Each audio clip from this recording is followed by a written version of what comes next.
brésilien. Et je vais reprendre quelques éléments d'actes de prise en charge qu'on a déjà abordés hier. Et l'exposé aussi de Zlatka a travaillé essentiellement autour de ces problèmes. Comme elle l'a signalé dans la littérature, eh bien, on est en train de mélanger les choses. Puisque les uns ont considéré que l'énonciation médiatique, c'est un cas particulier des énonciations épistémiques, d'autres vont dire que c'est entièrement différent. Donc, je vais reprendre un peu là, ce que j'ai un petit peu raconté. Ici, j'ai la simple énonciation d'une relation prédicative. Il n'y a pas d'énoncé sans un énonciateur. Donc, l'expression un énoncé sans énonciateur, pour moi, ne signifie rien. L'énoncé est le produit de cette prise en charge qui peut être minimum, où il y a un jeudi, quelque chose, qui peut se combiner avec des modalités, en particulier avec l'engagement sur le bref. Je dis, il est bref, c'est le problème de l'assertion, si bien que certains, ils ont raison, ont considéré que l'assertion, c'est un cas particulier d'énonciation modale. Là, on peut les séparer. Et alors que je dis, il fait chaud, je dis, la salle est grande et belle, on peut discuter. C'est ce que j'appelle négociable. Je m'engage, je le dis, mais quelqu'un peut être d'accord, pas d'accord, on peut s'ajuster. Et c'est rare que nous parlions en termes d'assertion. Je vous affirme que ceci, c'est gris. Je suis tout seul à penser que c'est gris, ou blanc. Donc, heureusement, oui. Ele está apresentando aí esse mapa da iniciação e ele nos mostra a simples enunciação da responsabilidade iniciativa, que é uma relação predicativa negociável, coisas que nós podemos interagir negando. L'assertion, ce n'est pas négociable. Vous pouvez être en désaccord, moi je suis le seul, on va dire quelque chose, ou au contraire, tout le monde peut l'être. L'acte performatif, c'est non négociable aussi, mais il change le réel. Je te baptise, j'ouvre la séance, c'est pas négociable, si j'ai l'autorité pour le dire. Hier, vous avez donné l'exemple des clochards. Tout à fait. Il n'a pas l'autorité pour ouvrir la séance. C'est là où la distinction locuteur-énonciateur est importante, parce que dans l'acte performatif, je travaille avec un locuteur. Si c'est le président qui dit j'ouvre la séance, l'acte performatif réussit.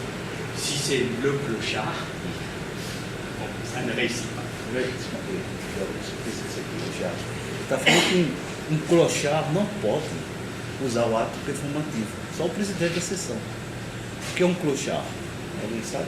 Clochard é um vagabundo de rua, que às vezes entra para uma sessão gratuita e pode brincar, dizendo, abro, mas ele não tem a força para fazer o ato performativo. Donc, l'acte performatif change le monde. L'assertion ne change pas le monde. C'est vrai.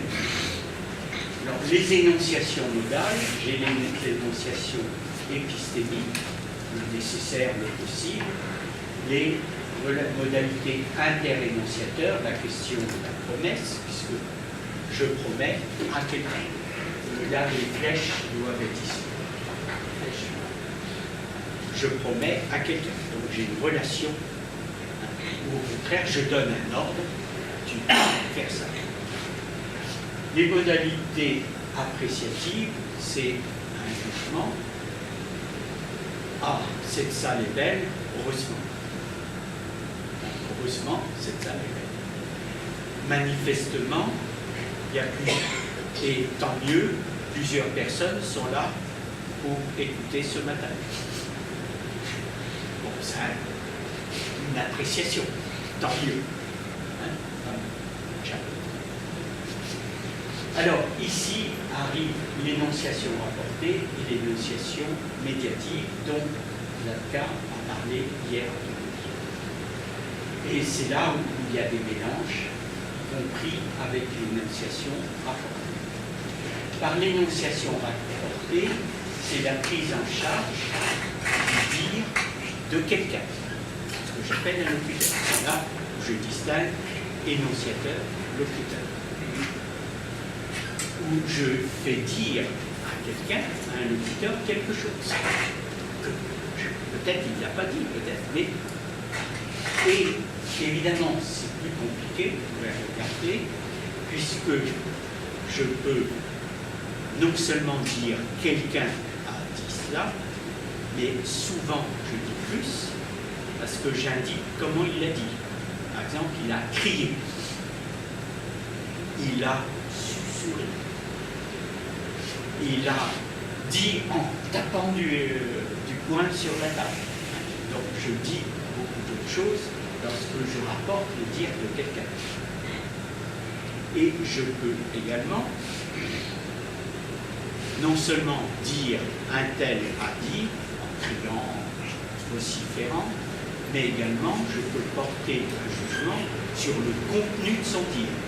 Il a dit en se trompant. Il a dit véritablement quelque chose de vrai.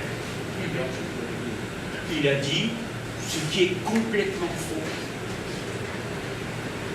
Donc, dans les textes, on voit bien que l'énonciation rapportée, c'est pas simplement un tel a dit. C'est bon.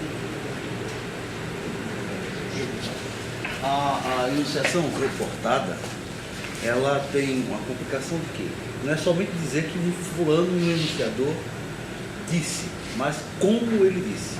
Ele pode dizer com raiva, ele pode dizer enganadamente, pode ter se enganado. Então, além de dizer o que ele disse, o modo como ele disse. D'accord?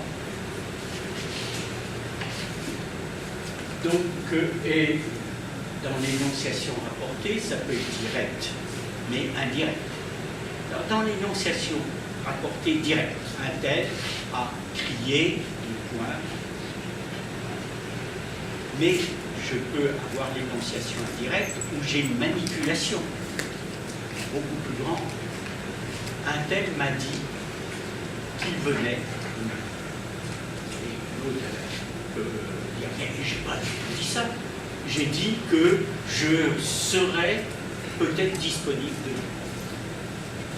Donc, par l'énonciation indirecte, l'énonciateur manipule beaucoup plus que dans l'énonciation directe. Mais dans l'énonciation directe, il manipule un petit peu. Mais dans l'énonciation indirecte, il y a une manipulation. Puisque c'est moi qui interprète les propos d'autres. Et je les reproduis pas. Dans les discours scientifiques, parce que le rapport des discours scientifiques, souvent, justement, il y a des querelles qui s'établissent. Ah, mais il n'a pas dit ça. Pas exactement. C'est vous qui interprétez. Notamment, un journaliste peut interpréter les discours d'un scientifique, mais il le transforme. Et à ce moment, mais c'est pas du tout ça. J'ai pas du tout dit cela. Donc c'est tout à fait important, l'énonciation rapportée.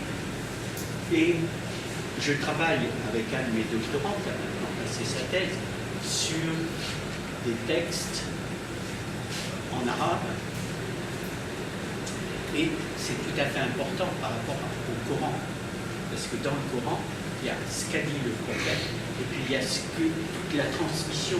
Je tiens ça, du genre du prophète. Donc il y a des chaînes je le tiens de un tel, de un tel, de un tel, de un tel. Alors il y a des chaînes crédibles, et puis il y a des chaînes. Oh, tu tiens ça? Non, ça ne m'intéresse pas. C'est plus la peine de dire, ah, c'est d'un tel. Donc, comment justement se fait ce passage, hein, puisque le Skadi mais comment c'est transformé hein, par toute une série de chaînes. Est-ce que c'est clair? Claro, ele está explicando aí a interpretação de cada leitor. Eu dei o exemplo aí do Alcorão. Que Maomé disse uma coisa e vai. Há vários intérpretes. Alguns são aceitos e outros rejeitados. Alors, maintenant, l'énonciation médiatique, en quoi elle est différente des modalités épistémiques ou alétiques, et en quoi c'est différent de l'énonciation rapportée. Puisque dans l'énonciation médiatique,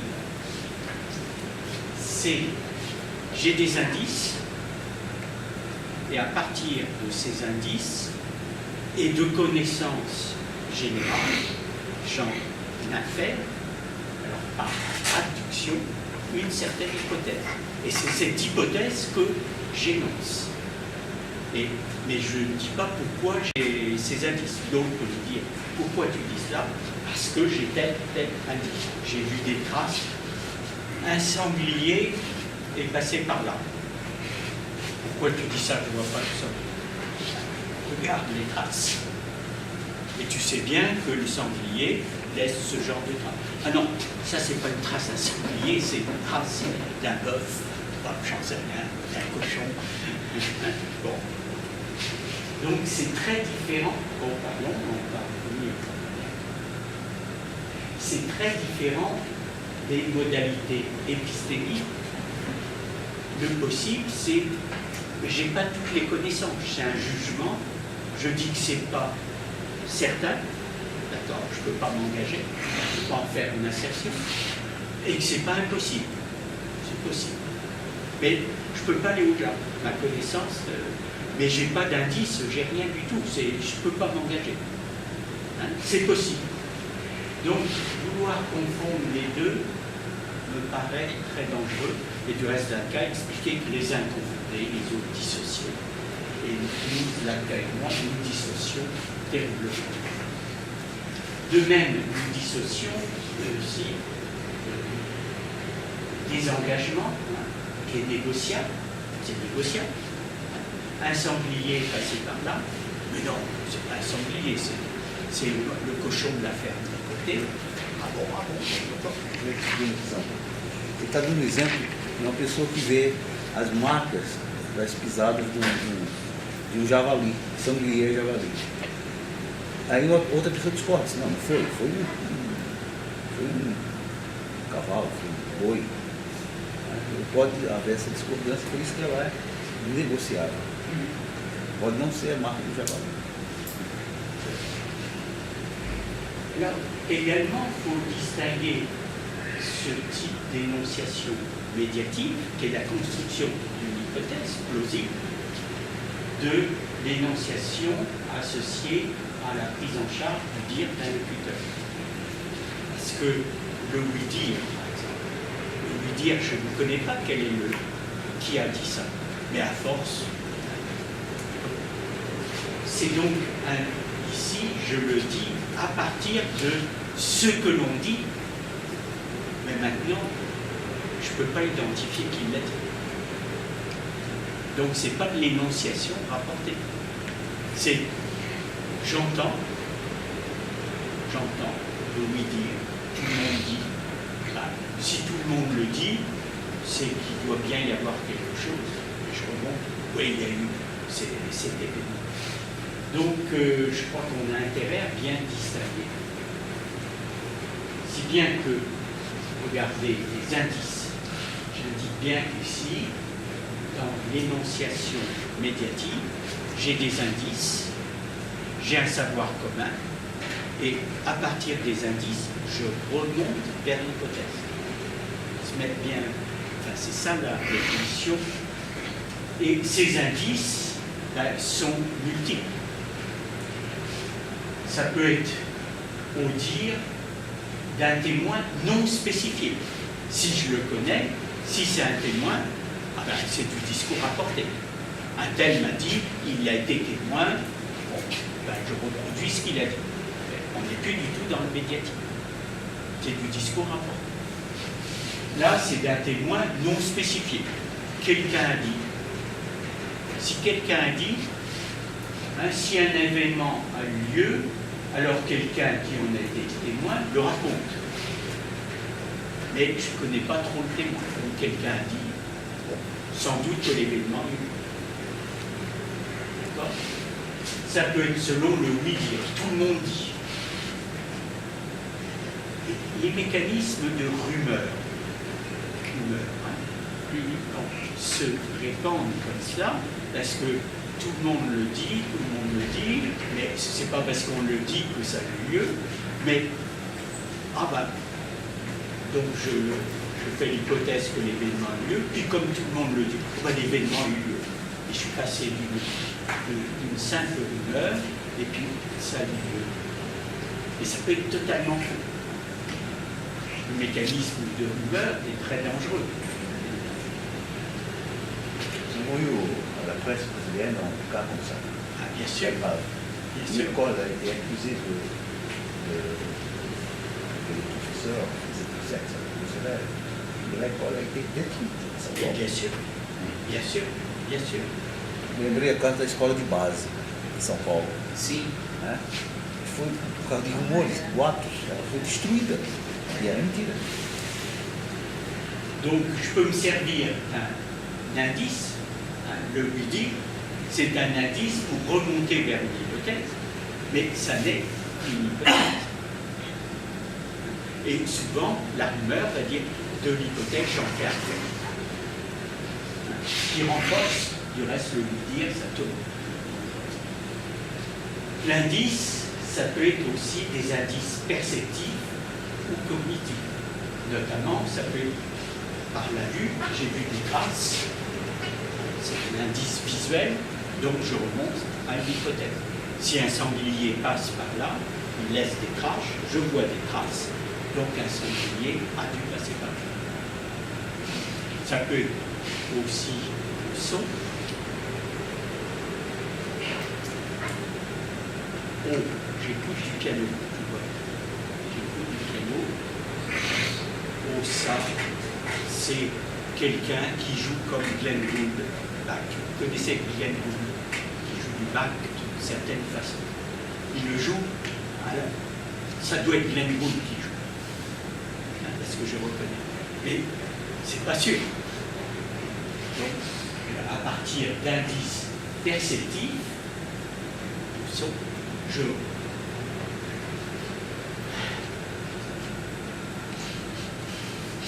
je sens le rôti est en train de cuire. Donc, certaines langues vont utiliser des marqueurs grammaticalisés pour ces conditions. C'est notamment des langues amérindiennes, des langues en disant, je le tiens à partir d'indices visuels, olfactifs, voire touchés. Tout ça, c'est du venin. Mais je ne l'ai pas vu, je ne le vois pas. C'est du venin. Donc, à partir d'un élément, est-ce que c'est clair? C'est un petit peu ce qu'expliquait Zlatkaïev. Alors, le problème, c'est que si c'est visuel, je vois un sanglier, ça c'est pas du médiatif. Par contre, je vois des traces et je remonte, c'est sans doute un sanglier, ça c'est du médiatif. Donc les indices sont en quelque sorte des indices pour remonter vers une hypothèse. D'où le terme de médiatif, on passe par des indices de médiation, mais on n'a pas le constat direct. Ok? Bon, hier on en a un petit peu parlé sur l'assertion. L'assertion, c'est je dis il est vrai. Double opération, je dis, c'est vrai. Mais cette assertion, elle peut être purement individuelle, c'est moi. Cette salle est grise, vous allez tous dire que c'est faux, hein, mais moi je dis que c'est l'assertion individuelle, l'assertion communautaire, notre communauté pense que, dit que. Ça peut être une assertion collective. Les enseignants de français disent que le conditionnel, c'est pas la même chose que le futur. Bon, mais c'est les professeurs de français. Ils ont peut-être raison, ils ont peut-être tort, mais tous les professeurs. Ça peut être toute une assertion collective. Ça peut être une assertion universelle. Je lâche ça, ça va tomber, et ça va passer sans moteur. Évidemment, la science vise à construire des assertions universelles.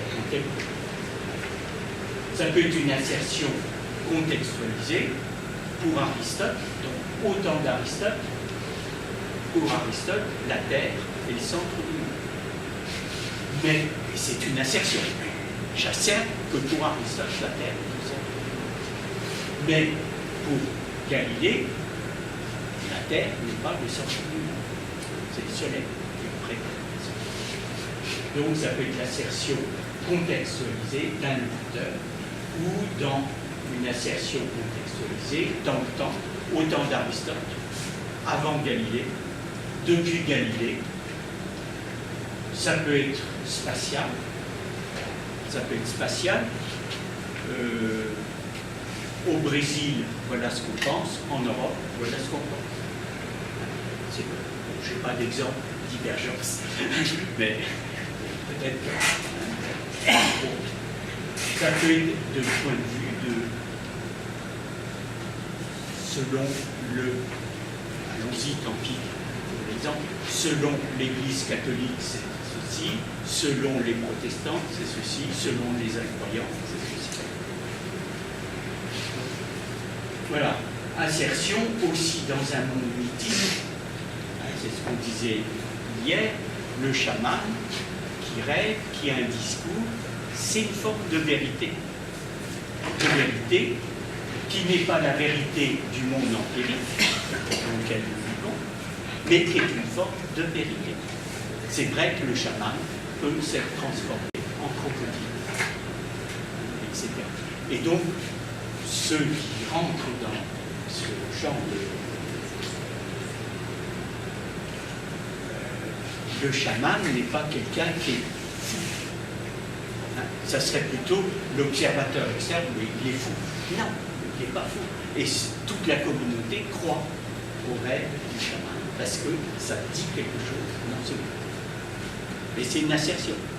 Hein? J'ai vu les autres, dit le chaman, j'ai vu les autres crocodiles s'aplatir et rentrer sous l'eau devant moi, qui était crocodile. Question? Comment vous ferez la différence entre une association communautaire et collective? Communautaire, c'est toute une communauté. Collective, ça peut être les professeurs de français. Hein, c'est une petite communauté qui s'identifie. Dans notre famille, voilà ce que l'on dit. Communautaire, c'est vraiment quelque chose de plus vaste. Les Brésiliens pensent que, affirment que, les Français affirment que. Donc c'est des problèmes un peu de taille. Bon. L'association collective, c'est vraiment dans notre village. Communautaire, c'est toute la nation, c'est tout le pays, toutes les tribus. Collective, c'est notre tribu. Donc, on est bien que c'est assez proche. Universel, non, c'est tout le monde. Donc, on pourrait les confondre. C'est une partition. Voilà. Bon. Alors, je vais parler un peu des catégories discursives et justement pour structurer un texte. La question hier a été soulevée, mais comment structurer un texte? Autrement dit, comment le lire?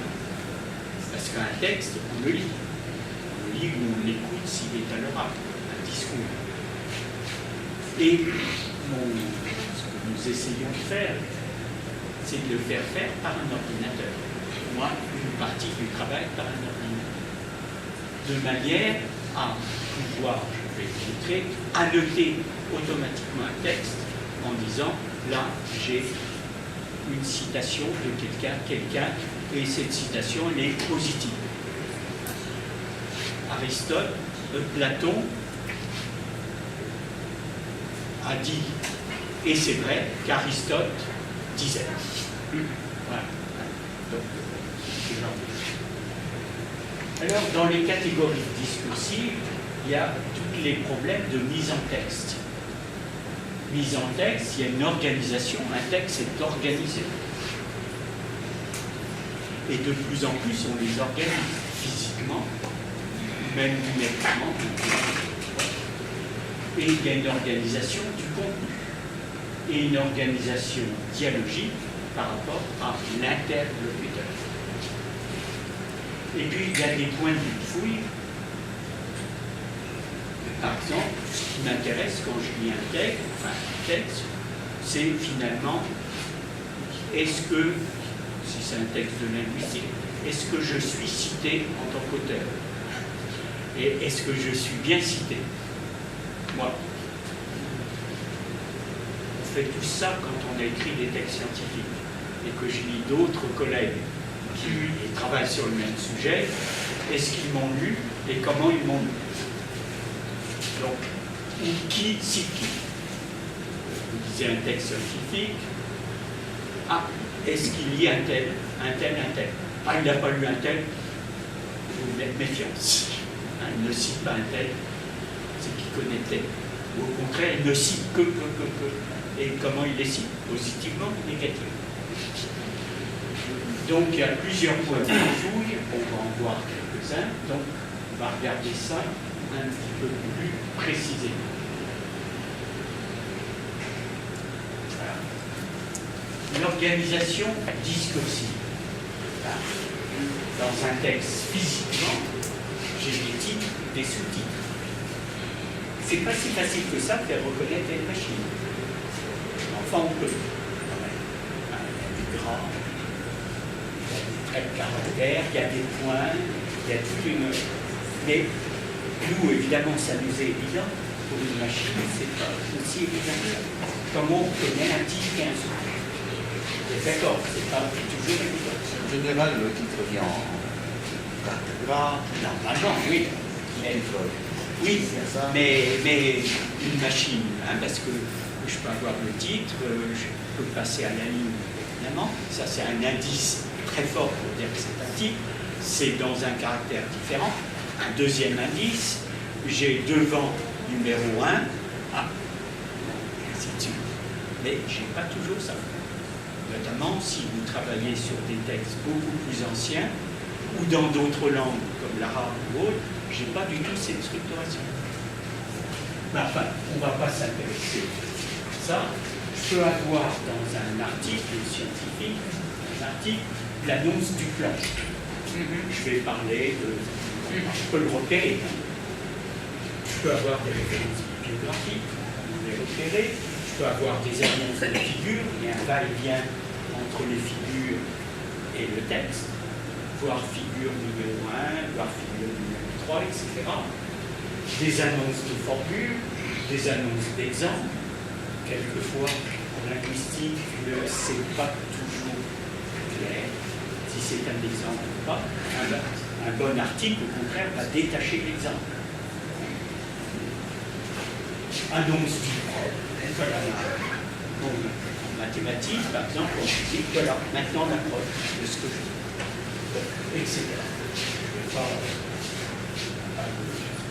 Je peux avoir aussi des indices de navigation intertextuelle dans le texte, comme nous le verrons au paragraphe suivant, comme nous l'avons vu, comme nous allons le voir, ou au contraire avec d'autres textes. Je renvoie à d'autres textes d'un corpus de livres. Donc, ceci, il y a des marqueurs. Il y a des marqueurs qui ne sont pas toujours évidents, qui dépendent des langues.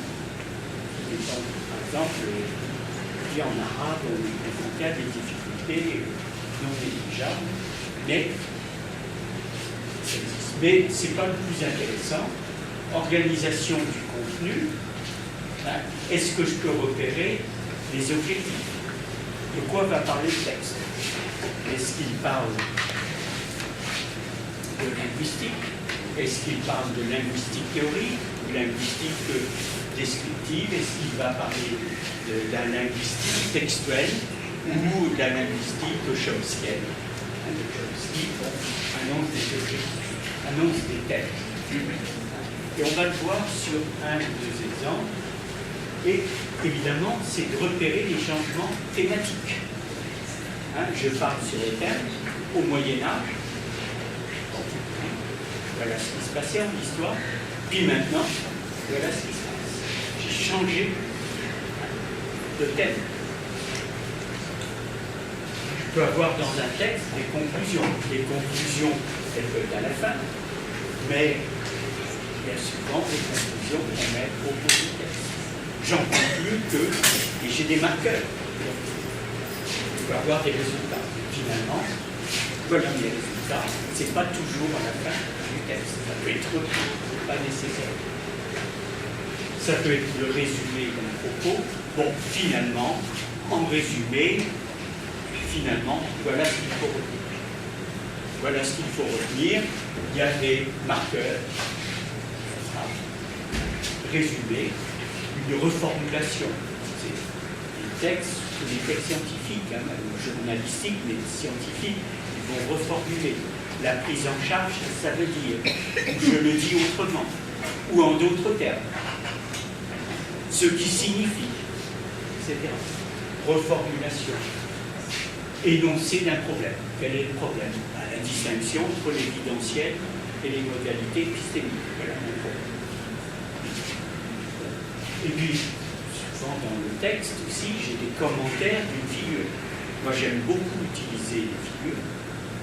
Il reste une pensée, dans certains cas, qui n'arrive pas à se projeter dans les figures. C'est quelquefois dommage dans certains domaines. Mais en même temps, il faut commenter la figure. Parce qu'une figure sans commentaire, elle ne vaut pas grand-chose. Alors, organisation dialogique. L'auteur peut quelquefois justement souligner quelque chose. Pour moi, ça c'est important.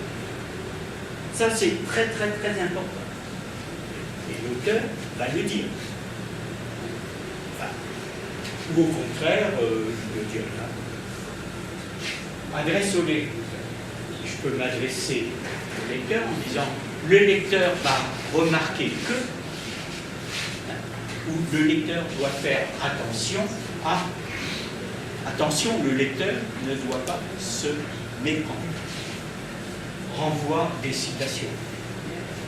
De plus en plus, évidemment, dans des textes scientifiques, mais y compris journalistiques aussi, on renvoie des citations. Le point de vue personnel. Bon, j'ai donné ici un tel. Quant à moi, voilà mon point de vue. Qui n'est peut-être pas tout à fait le soulignement, hein, mais voilà mon point de vue. Je suis là-dessus très circonspect, très ouvert. Point de vue médiatisé, justement. J'en fais une hypothèse, j'ai des indices en faveur de ça, et donc, oui, c'est plausible.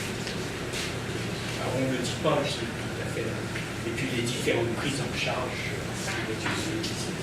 Est-ce que c'est clair à peu près pour tout le monde? Claro. Creio que Isso é só que esse finalzinho aí, a diferença do ponto de vista mediatizado e o prisma-chakra. também, do ponto de vista Isso é o pessoal. Como é a diferença? Par rapport au point de vue personnel, point de vue médiatisé et prise en charge. Qual a diferença entre... C'est pas clair ça. C'est pas clair. C'est pas clair. Bon, La d'accord. différence. D'accord. Alors, la prise en charge, ça peut être une modalité, c'est possible. Mais je n'ai pas les connaissances pour l'affirmer ou pour le refuser. Donc, ça reste possible. J'ai même pas d'indice qui pourrait m'orienter dans une direction ou dans une autre. Mais par rapport à ce que je pense, je n'ai pas les informations, donc je dis c'est possible. C'est pas impossible, évidemment, mais certains je ne peux pas me prononcer, et j'ai pas d'indice qui serait le point de vue médiatisé, où là je dis ceci, parce que j'ai tel indice. Ce que va faire le médecin. Ce que va faire le médecin, il a mal à la tête, il a mal à la gorge, il a de la fièvre. Eh bien, à ce moment-là, il doit avoir telle maladie. Il est enrhumé. Comment? La jambe qui est à la mode. Oui, par exemple. Hein? Bon, donc, parce que j'ai tel indice, voilà, j'en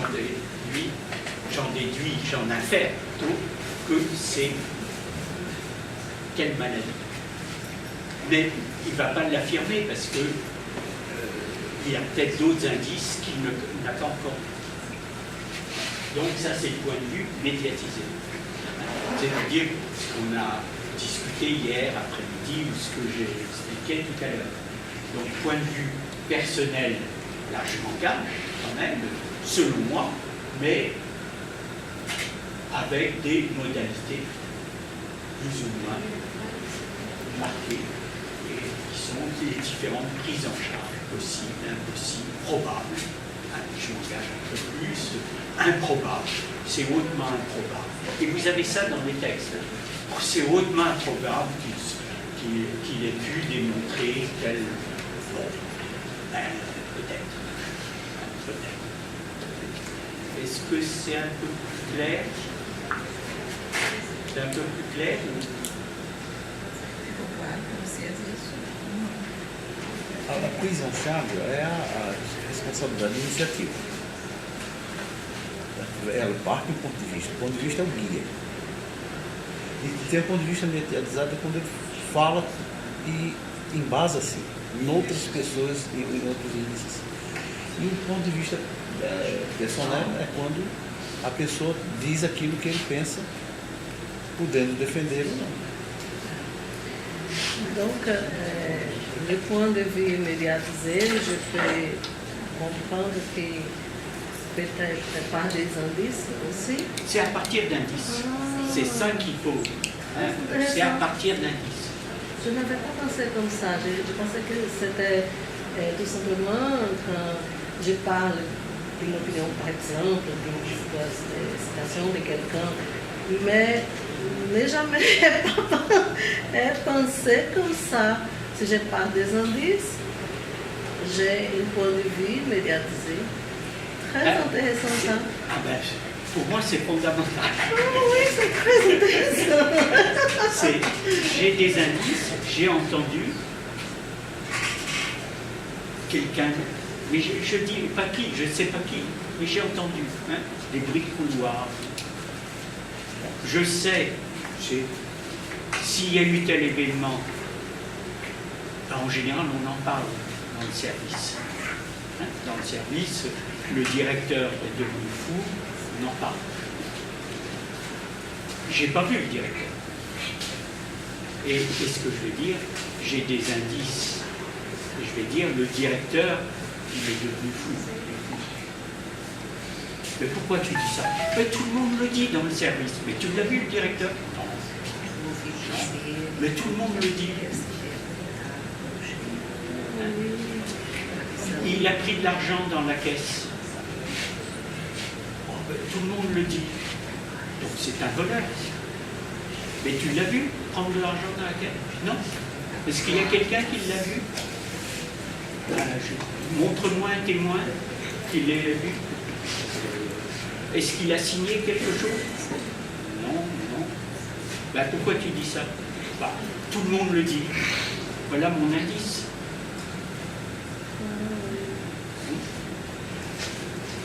Oh, telle personne, elle doit être malade. Elle est malade. Pourquoi tu dis ça? Regarde, elle est toute blanche, toute triste. Ah oui, c'est possible. C'est pour ça que... Ah, et tu en es sûr? Non. Mais quand même, elle est toute blanche, elle a les yeux qui pleurent, etc. Là, c'est l'énonciation à un point de vue médiatique. Il faudrait dire médiatif, hein, pas médiatisé. Alors, les journalistes vont pouvoir l'employer. Ils vont pouvoir, d'après ce qu'on dit, il serait.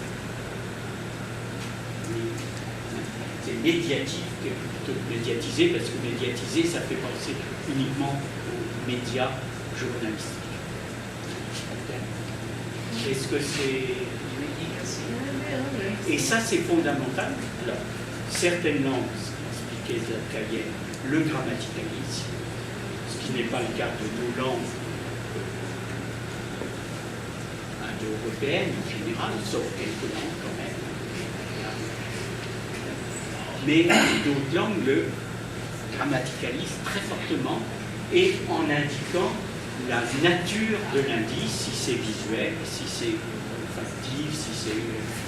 Donc, et on indique à ce moment-là, je dis ça, c'est une hypothèse, et j'ai des indices en faveur de ça. Mais on ne dit pas quels sont ces indices. Sauf si, pourquoi tu dis ça? Ben, voilà mes indices. Le sanglier, un sanglier, c'est pas grave. Mais pourquoi tu dis ça? Moi, je ne veux pas de sanglier, Gauthier. Regarde les traces. Ah oui. Je vais regarder les textes d'une autre façon, Ah oui. très intéressant, parce que dans les textes juridiques, donc c'est ça, c'est très Oui, important, bien sûr. cette perception-là. L'avocat, sur quelqu'un qui est accusé, peut lui dire, vous l'accusez tous. Mais est-ce qu'il y a quelqu'un qui est témoin? Oui. Ah non. Est-ce que vous avez une preuve? Où est la preuve qu'il a pris de l'argent dans la caisse? Mais non, mais tout le monde le dit. Et l'avocat va pouvoir jouer là-dessus. Il sait très bien qu'il a pris de l'argent dans la caisse, mais il n'y a pas de preuve. Merci. Ça arrive quelquefois, hein, ça arrive. Parce que je considère d'une autre façon. Bon, c'est très clair pour vous, mais pour moi, c'est obscur. Non, mais justement, j'insiste là-dessus, c'est un raisonnement par inférence, mais par abduction. C'est pour ça que je reproche, qu'à moi, nous reprochons à certains articles de parler d'inférence, mais sans dire quel type d'inférence. Or, c'est une inférence par abduction au sens de Peirce, qui est un grand sémioticien, logicien, philosophe, de la fin du XIXe siècle, qui insistait quand même là-dessus. Il reste plusieurs termes, pour caractériser le raisonnement par l'abduction. Je sais que si j'ai P, alors j'ai Q. Je constate que c'est un indice. Mais c'est pas pour ça que P est vrai. Mais P est plausible. Mais il peut y avoir d'autres hypothèses, d'autres hypothèses qui expliquent le même indice. Donc la science va souvent progresser comme ça, en disant oui, vous avez un indice en faveur de telle hypothèse, cherchons d'autres indices en faveur de cette hypothèse ou d'autres hypothèses. La science fonctionne par abduction. Beaucoup de choses sont du domaine de l'hypothèse. Alors, est-ce que dans les sciences humaines, on a des exemples de manipulation de l'abduction. Il y a deux grands exemples. Il y en a d'autres, évidemment. Mais un premier exemple, c'est Champollion qui découvre le système du vieil égyptien. Il procède par abduction. Je ne vais pas le démontrer ici, mais il procède par abduction en disant j'ai tel indice, la pierre de la Rosette, oui, ça doit être ça. Et après, bien sûr, il confirme. Mais quand on regarde le mécanisme qui a amené le jeune Champollion à découvrir le système du vieil égyptien, c'est exactement un mécanisme par abduction. Et du reste, il dit, ça y est, j'ai compris. Hein, ça y est, j'ai fait la bonne hypothèse. Et il va trouver son frère. Ok ? Et il lui dit, ça y est, j'ai trouvé, je tiens l'affaire. Et il tombe enceinte. Pendant 2 jours. Après, il a confirmé. L'autre exemple, je parle en linguistique, évidemment, c'est un exemple que l'on connaît peu, c'est Saussure, Ferdinand de Saussure, mais pas dans le cours de linguistique générale. Là, il n'y a pas d'avis. C'est lorsqu'il a 22 ans, à Leipzig, et qui découvre le système indo-européen. Il montre qu'il y a un phonème qui doit exister en indo-européen, parce qu'il connaît les lois de transformation des phonèmes, et ici j'ai observé ça en litique, en germanique, en grec, etc. Donc je fais l'hypothèse qu'il existe un phonème, ce qui était une semi-voyelle, dans le vieil indo-européen. Il n'y avait aucune trace empirique. Et son mémoire a été totalement souligné. Il avait 22 ans. Et c'est 40 ans après qu'on découvre effectivement l'existence de ce phonème en indo-européen. Donc les sciences humaines sont des vraies sciences. Sont des vraies sciences. Il faut le dire que les sciences humaines, si elles définissent les choses proprement, ce sont des sciences aussi bonnes que de la physique ou de la chimie. Il faut le dire parce que les sciences humaines sont menacées. Voilà. Ok. Je peux avancer. Pode passar à frente? Alors. Oui. Alors, dans les points de vue de fouille, on peut s'intéresser, c'est des exemples, et nous essayons avec mon équipe de le faire par une machine. Donc il faut aller très loin dans la théorie et dans l'observation et dans les marqueurs pour transmettre un savoir sous forme d'algorithme utilisable par une machine.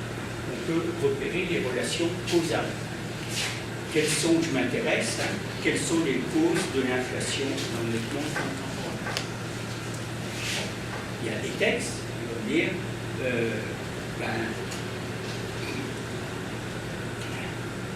le chômage, ou la finance et les financiers augmentent l'inflation.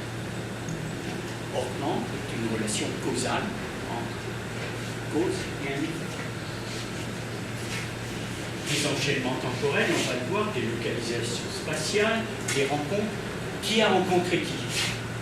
Vous dites, moi je ne connais pas cette personne. En droit, tribunal, moi je ne connais pas cette personne. Ah bon? Dit l'avocat. Mais pourtant, je vous lis dans tel journal que tel jour, vous avez rencontré justement cette personne. Dans un cocktail, c'est marqué. Bon, il faut trouver le texte qui va le dire. Les définitions. Évidemment, c'est tout à fait intéressant lorsqu'on travaille. Et comment définir l'évidentialité? Comment définir la médiaticité? Comment? Alors, souvent, c'est même pas dans les dictionnaires. Puis dans les dictionnaires, c'est le point de vue de l'auteur du dictionnaire qui a sélectionné les dossiers. Et donc, l'idée, c'est de prendre des textes, les fouiller et de dire un tel définit ça, un tel. Et après, moi, je fais l'idée sur la définition. Mais c'est marqué. Comment ça va être marqué? Je définis évidentialité de la façon suivante. Par évidentialité, il faut entendre. Sous évidentialité, il faut comprendre. Voilà, c'est des formes de définition qui vont m'intéresser. Est-ce qu'on peut l'extraire? Alors, citation, qui cite qui? Qui cite qui? Pourquoi? Pourquoi il cite Chomsky, pourquoi il cite Lévi-Strauss, comment il le cite, etc. Bon, il y en a d'autres, évidemment. Positionnement énonciatif, c'est un petit peu ce qu'on a dit. Est-ce que c'est une prise en charge médiatisée? Est-ce que c'est une prise en charge modalisée? Peut-être pas confondre. Et puis, les modes argumentatifs, justifier une proposition. Si je dis quelque chose, pourquoi? Est-ce que j'ai des éléments? Si j'ai une proposition, est-ce qu'il y a une cause de ce fait? Explication. Que veut dire telle proposition théorique? Contredire une proposition. Cette proposition, mais moi je ne suis pas d'accord. Bon. Argument d'autorité. Un tel a dit. Quelquefois en linguistique, quelqu'un le soulignait hier, il y a des gens qui ont dit ça, on ne va pas les contredire. Parce que la carrière, c'est dangereux d'aller contredire un tel ou un tel. Avant, c'était Chomsky. Maintenant, vous savez que Chomsky est en train de baisser complètement. Mais avant, on n'allait jamais contredire Chomsky. Bon. Alors, on va rentrer maintenant peut-être un petit peu dans... Alors, l'idée, c'est, et je ne vais pas le détailler ici techniquement comment on fait, mais c'est d'avoir un texte qu'on fournit à la machine, mais en fait, l'humain fait la même chose. J'ai un texte, il est nettoyé parce qu'on a recherché les titres, les sous-titres, etc. Voilà. Et il est segmenté. Segmenter un texte, c'est pas si facile que ça de reconnaître le découpage en phrases.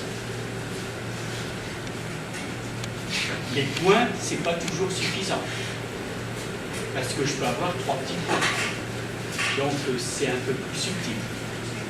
On verra demain, dans mon exposé, j'ai un texte de 60 pages, 100 points. Alors, est-ce qu'on le comprend ou pas? Oui, on comprend.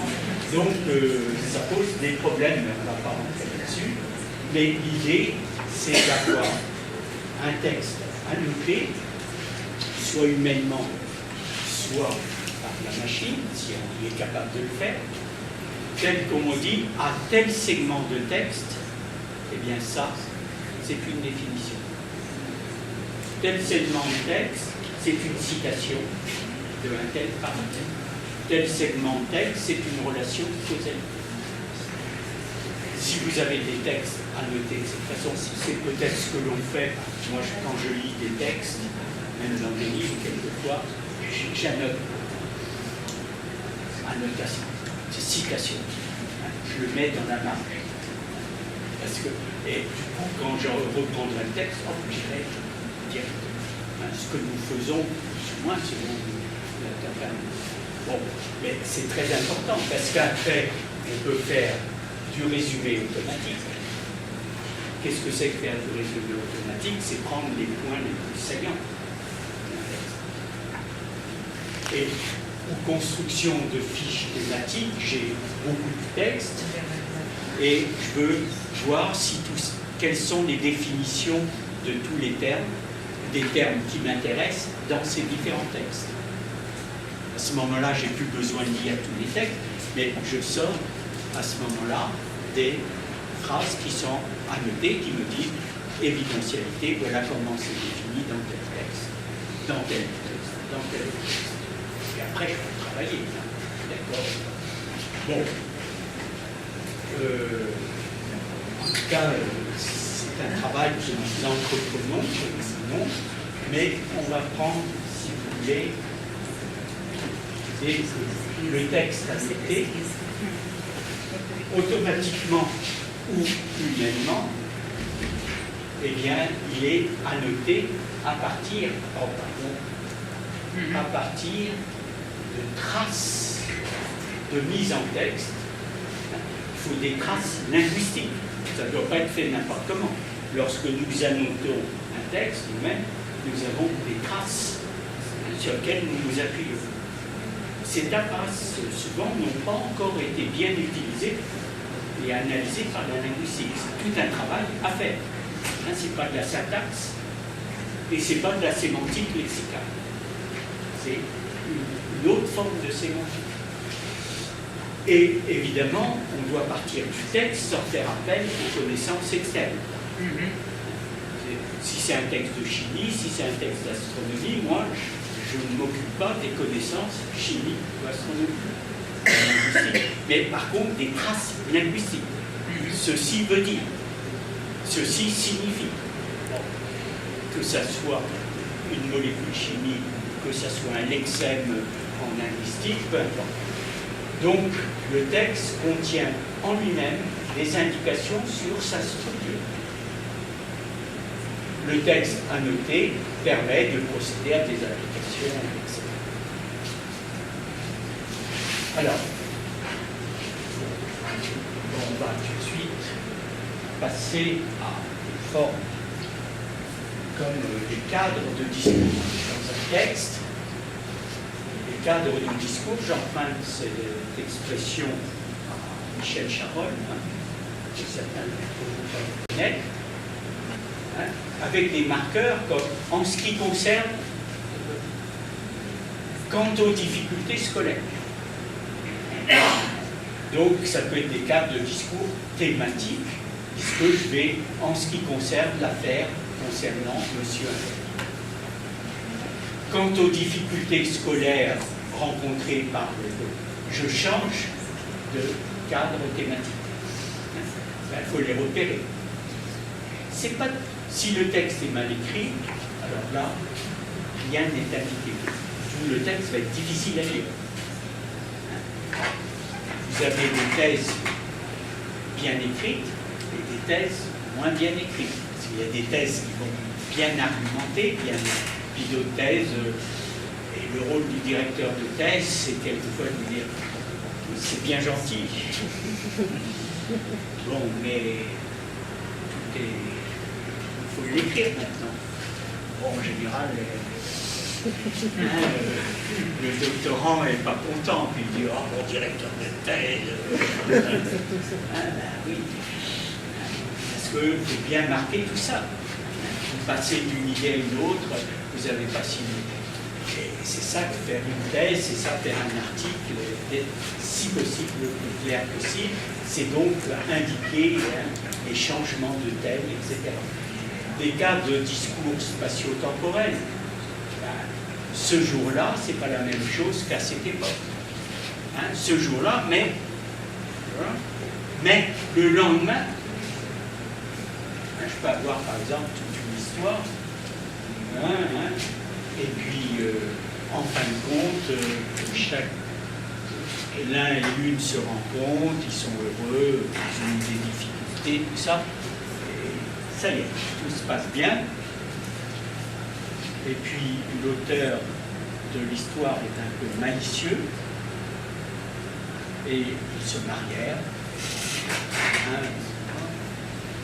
On s'attend sur des jours heureux, etc. 3 semaines plus tard, ils se séparaient définitivement.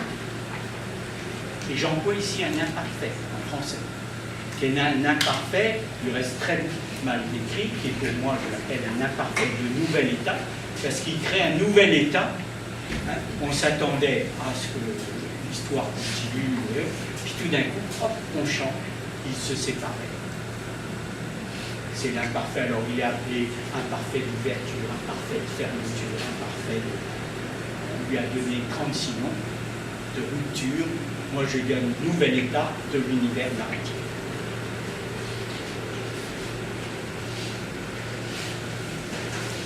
Il faut peut-être prendre une pause. Bon, je finis juste là-dessus, on va voir après. Bon, juste ça. Donc il s'agit de détecter dans un texte les changements de cas de discours thématique en ce qui concerne, voilà. Mais pour, soit j'affine mon cadre, soit je change. Le mais est tout à fait important. Donc, les problèmes difficiles, c'est ouvrir un cadre. J'ai souvent des marqueurs. J'ai beaucoup moins de marqueurs pour fermer un cadre. Et quelquefois, je peux changer de cadre, mais je ne sais pas si le premier cadre s'est terminé. Ces cadres peuvent s'emboîter, être enchaînés, et on va prendre un exemple que je vais traiter tout à l'heure. Sur ce texte, ce petit texte pour Ilse. Donc on fait une pause. Voilà. De combien de temps? 10 minutes. Oui. Parfait. Bon, à tout à l'heure. Voilà. Donc, vous êtes convaincu par l'introduction du texte initial, et donc on a cette structuration, le niveau absolu des mers fluctue au cours des temps géologiques. Donc c'est un cadre de 10 ans. D'accord? En fonction de, etc. En période de haut niveau, les mers, etc. Et en période de bas niveau, les mers, etc. Et finalement, ici, il n'y a pas de marqueur pour dire fin de cap de discours. C'est pour ça que je vous dis très souvent, on a des marqueurs d'ouverture et rarement des marqueurs de fermeture, ce qui rend peut-être difficile la lecture d'un texte. Mais moi, je le structure de la façon suivante. J'ai un cadre thématique. Hein. On va parler au cours des temps géologiques, etc. Qui s'oppose à ici, on va parler de des prospections pétrolières sont facilitées, c'est tout à fait autre chose. Donc là, on va nous parler au cours des temps géologiques. Et j'ai deux cadres thématiques. Ce qui se passe en période de haut niveau et ce qui se passe en période de bas niveau. Si bien que j'ai au cours des temps géologiques et tout ce qu'on en a qui s'oppose avec ce qui se passe. Donc voilà la structuration de ce texte sans comprendre finalement la nature même de ce texte. Je ne sais pas de quoi ça parle, aussi de pétrole, de choses comme ça, mais ma structuration, elle opère avec ces marqueurs en période et qui sont opposés dans le texte. Alors, on va prendre un texte beaucoup plus difficile et que là, je ne vais peut-être pas commenter parce qu'il est beaucoup plus difficile, il faudrait du temps. C'est un texte qui nous avait été donné, mais j'ai des marqueurs depuis la mort d'Édith, comme marqué temporalité. Ensuite, je vais avoir un indicateur spatial à l'ombre d'un rocher. Et puis, du jour où m'a dit, à ce moment-là, j'ai un repère dans un lieu et dans un temps. Et puis, une énonciation rapportée de Jocasse. C'est ce marin, bon, regardez ce marin, donc on préfère un actant, un lieu, et Édipe, un jour.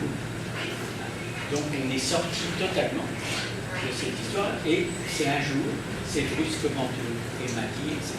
Donc c'est un texte assez difficile à structurer. Du reste, il nécessite, c'est un texte littéraire, hein, qui a plusieurs lectures pour comprendre ce que on voit sa structuration, je ne vais pas le développer ici. Il faudrait que je travaille plus. Alors, je vais prendre maintenant, si vous voulez, des référentiels temporels, ceux dont je parlais déjà hier, référentiels temporels et aspectuels. Déjà dans le langage, il faut se mettre bien d'accord, constater que toute proposition, relation prédicative, va obligatoirement être aspectualisée. Vous savez que le temps et l'aspect, ce sont des relations très difficiles dans les langues, surtout sur l'aspect. Là aussi, il y a une confusion de termes que pendant longtemps, dans nos langues, les langues latines, hein, c'est-à-dire portugais, italien, français, castillan, catalan, etc. On voyait le temps, on ne voyait pas l'aspect. Et il a fallu attendre la découverte un peu du russe pour dire qu'en russe, ça se passe autrement. Parce qu'il y a un aspect perspectif, imperceptible. Pourtant, on savait déjà depuis longtemps qu'en hébreu et en arabe, il y avait des phénomènes aspectuels très marqués morphologiquement. Et donc actuellement, bien sûr, en français, dans le grammaire, on va vous parler de l'aspect. Mais c'est pas toujours très clair, parce que tant il y a un point de base que je trouve assez naturel, soit vous dites qu'une relation prédicative est stative, c'est-à-dire rien ne se passe. Le livre est sur la table, c'est statique, c'est un état. D'accord. Ça peut être aussi un événement. Il a mis le livre sur la table. C'est un événement. C'est pas toujours ponctuel. Parce qu'il a mis le livre sur la table, c'est très très bon.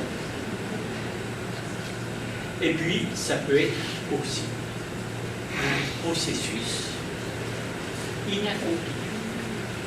Il est en train de mettre le livre sur la table. Il est en train d'écrire. Il est en train de peindre son tableau. Il est en train de peindre la pièce. Un processus inaccompli où ce n'est pas un état et ce n'est pas un événement. Parce que dans un événement, j'ai un premier instant, un dernier instant.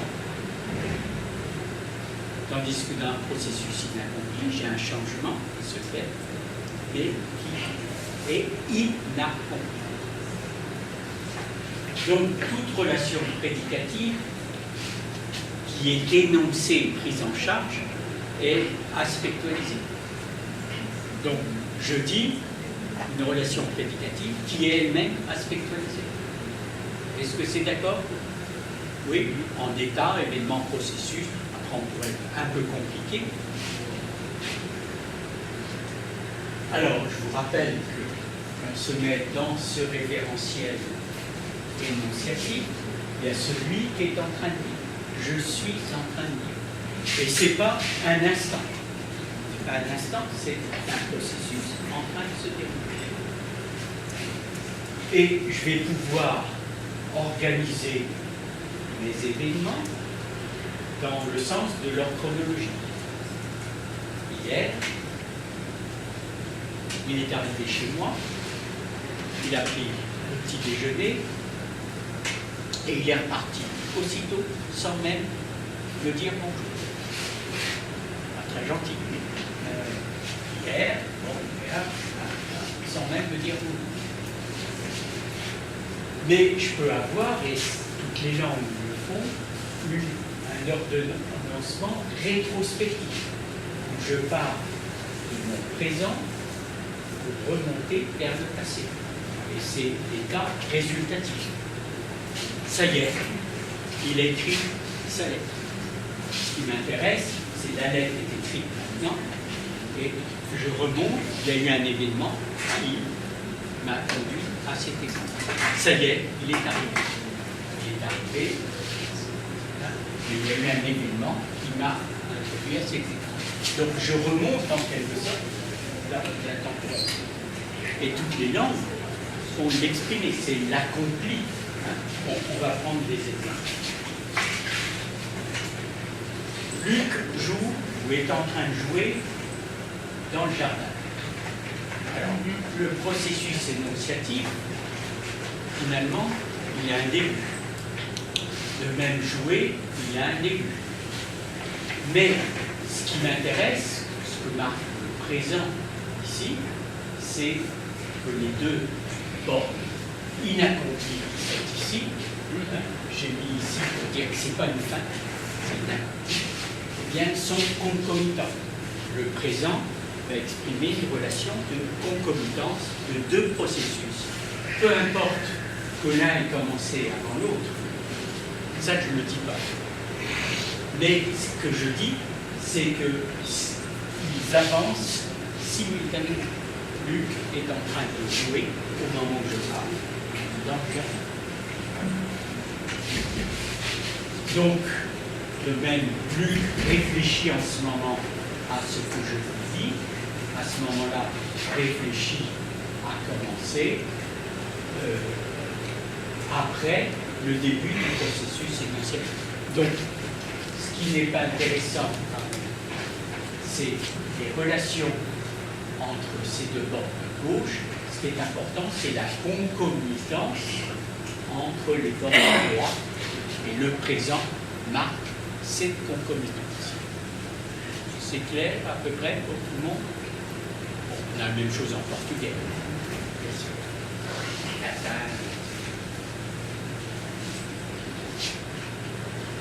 Luc est assis depuis une heure à cette table. Eh bien, cette fois-ci, j'ai un état, mais mis en bleu, exprès, c'est-à-dire c'est stable. Rien ne se passe. Ce n'était pas le cas avec jouer, où c'était un processus. Bon, il y a une évolution. Il joue au ballon, etc. Tandis qu'il est assis, ben, rien ne se passe. Donc c'est bleu et c'est concomitant. Là aussi, les deux bornes ici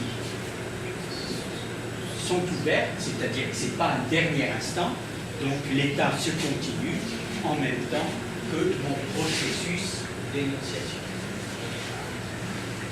Prenons maintenant, alors que je lui parle, Luc a la tête ailleurs, non sur autre chose.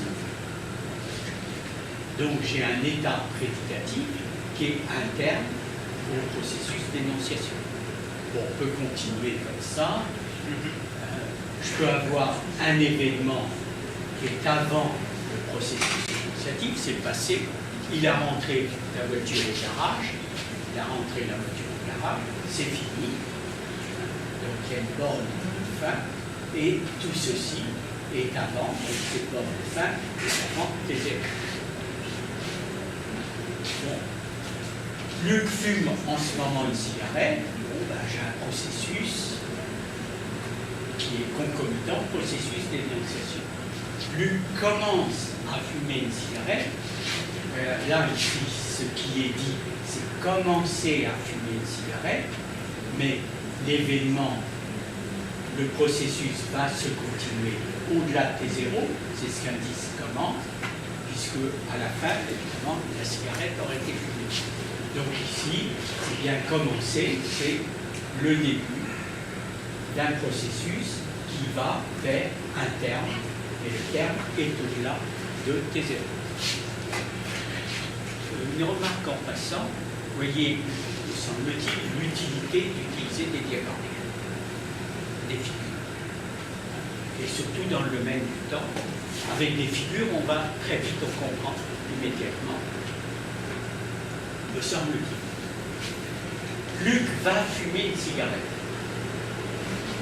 La plupart du temps, on dit c'est immédiat, c'est imminent.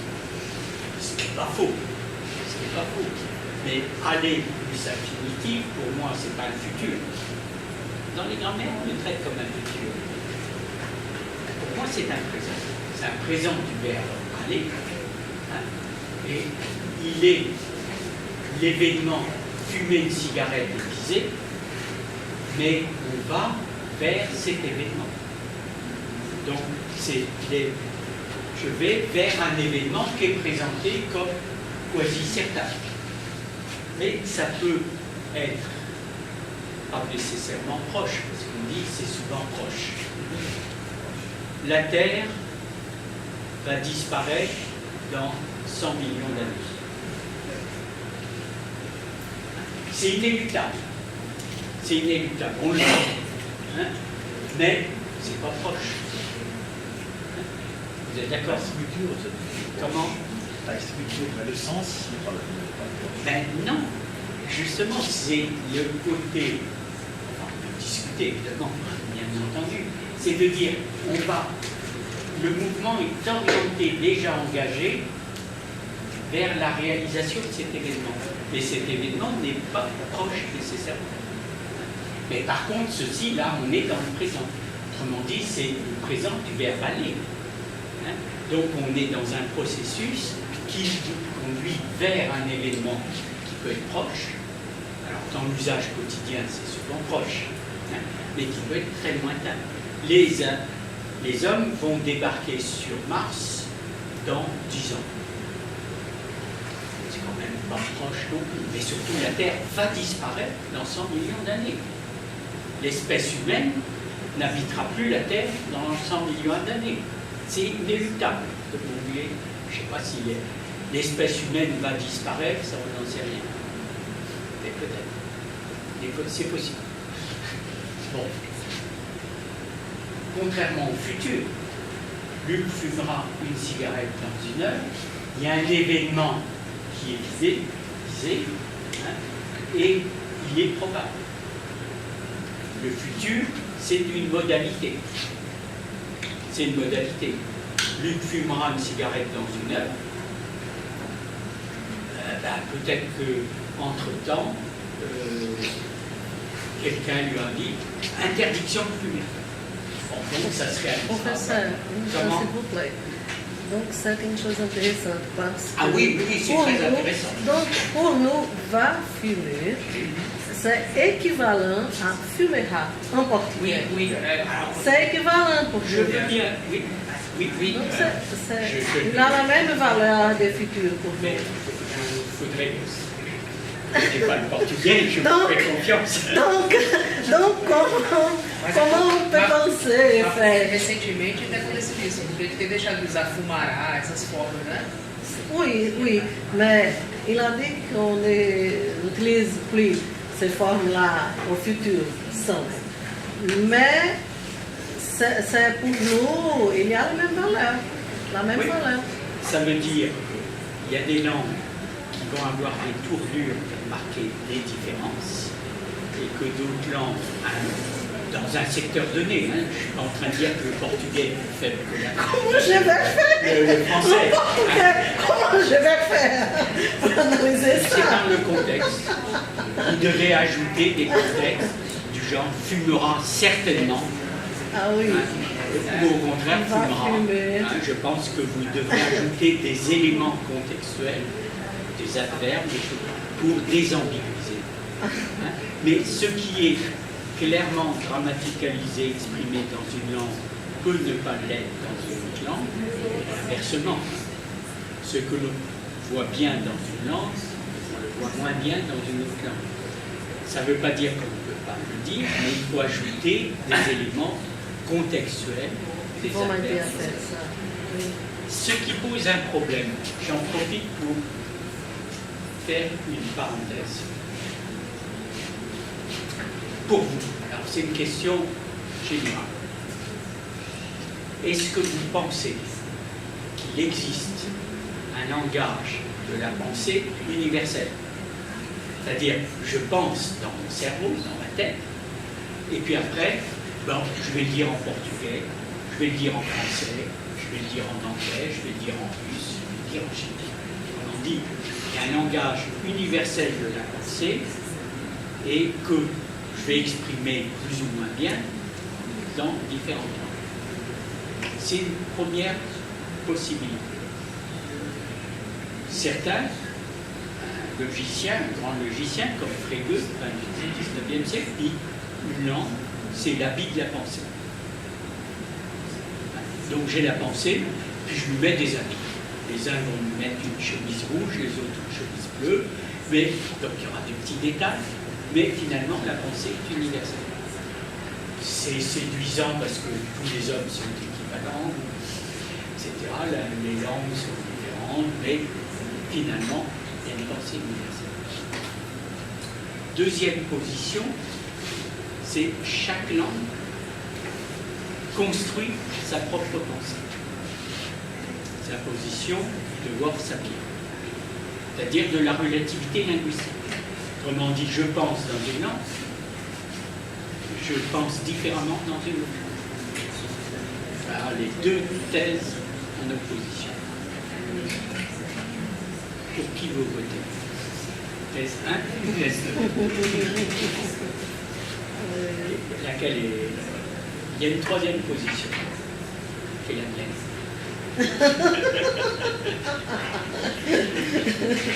Qui est de dire non, il n'y a pas un langage de la pensée universelle. Non, on peut passer d'une langue à une autre. Mais ce qui est important, c'est qu'il y a dans l'activité des langages, quelles que soient les langues, il y a des primitives. Des primitives qui sont communes à toutes les langues, qui sont les primitives cognitives de l'être humain. Il est capable de... Mais chaque langue va les organiser un petit peu différemment. Si bien que lorsque je suis dans une langue, je pense d'une certaine façon. Ça ne veut pas dire que je ne peux pas passer à une autre langue, mais justement, vous venez de le dire, le français va avoir une distinction que le portugais ne va pas exprimer directement. Donc, comment le dire? Il faut ajouter autre chose.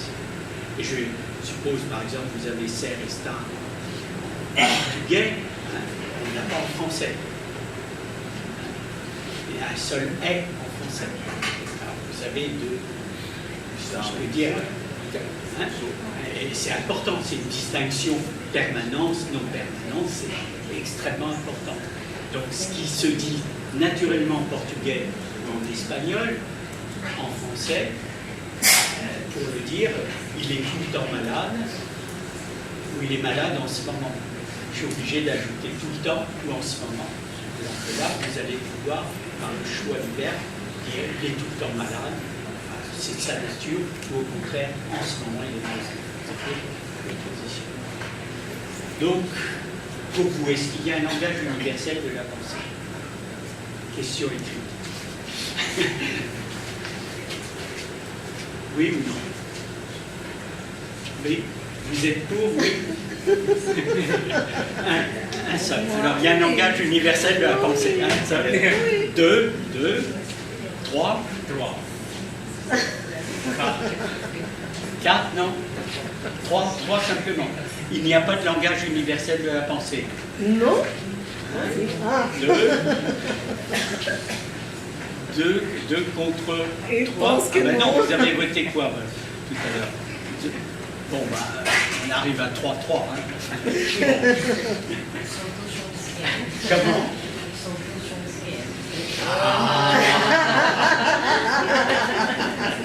Vous avez tout compris. Ah oui. Bon, J'ai pensé disons à que le psychanalyse problème est et- plus compliqué. Moi, je crois à des universaux, mais qui s'organisent différemment selon les langues. Donc, il n'y a pas un langage universel de la pensée, mais il y a des éléments universels de la pensée. Mais c'est comme la vie. La vie, qu'est-ce que c'est? Eh bien, nous sommes des exemplaires d'êtres vivants.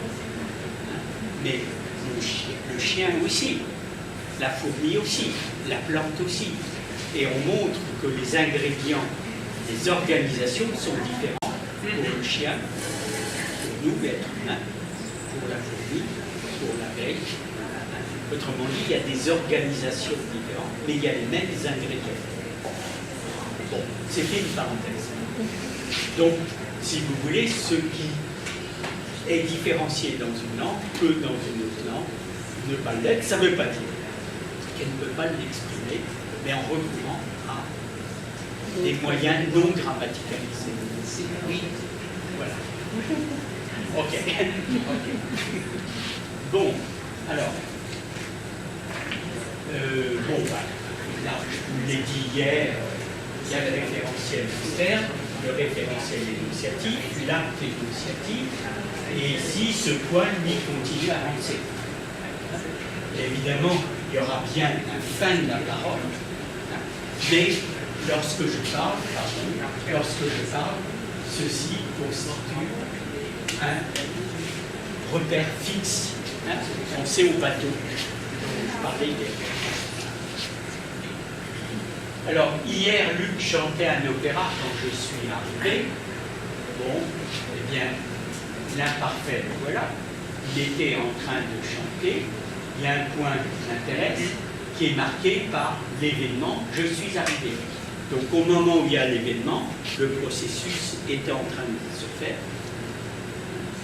Bon, il peut s'arrêter ou continuer. C'est pas parce que j'arrive que Luc va s'arrêter à chanter. Et il peut s'arrêter aussi. Mais on n'en dit rien, et c'est pour ça qu'on va dire que c'est inaccompli. Luc avait faim quand je suis arrivé, il était dans l'état d'avoir faim au moment où je suis arrivé. Et on peut continuer comme ça toute l'étude des temps. Alors il faut plusieurs référentiels. Là on avait vu qu'il y avait le référentiel énonciatif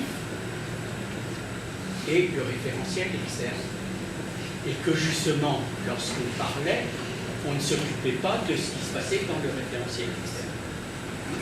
Ce qui était fixe ici, un point de repère qui allait me construire tous mes temps, concomitance avec des zéros, alors que sa projection est bien d'un instant qui se déplace.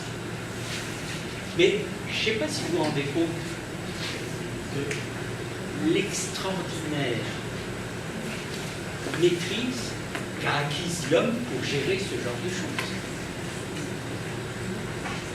Comment ça s'est fait, je ne sais pas. Mais c'est prodigieux. Vous savez qu'il y a beaucoup de recherches sur l'origine du langage. Je pense que le problème est très mal pris.